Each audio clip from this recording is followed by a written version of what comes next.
Hi hello అండి. మన శరీరానికి ఎంతో చలవ చేసే ఈ మొలకెత్తిన పెసరపప్పుతో ఏ రెసిపీ చేసుకుని తిన్నా కూడా ఎండల కాలం చాలా మంచిది. నేనైతే ఇలా మొలకలతో చాట్ ప్రిపేర్ చేస్తున్నాను. ముందుగా మొలకొచ్చిన పెసరపప్పు, అలాగే ఉడికించుకున్న కొంచెం శనగలు తీసుకున్నాను. సన్నగా కట్ చేసుకున్న టమాటో, ఉల్లిగడ్డ, అలాగే కొంచెం జీలకర్ర పొడి, కొంచెం మిరియాల పొడి, అలాగే చాట్ మసాలా, తరిగి పెట్టుకున్న కొత్తిమీర, వీటన్నిటితో పాటు మన టేస్ట్కి తగ్గట్టుగా కొంచెం ఉప్పు. నేనైతే మిరియాల పొడి వేయటం వల్ల కారం కానీ మిర్చి కానీ అస్సలు వేయలేదు. ఏ మిర్చి ఎక్కువైనా పిల్లలు మళ్ళీ తినారు కదా, అందుకోసమనే జస్ట్ మిరియాల పొడి తీసుకున్నాను.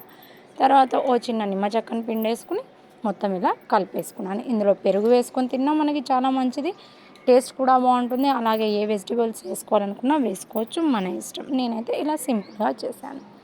నా వీడియో మీకు నచ్చినట్లయితే లైక్ చేసి ఛానల్ని సబ్స్క్రైబ్ చేసుకోండి ఫ్రెండ్స్.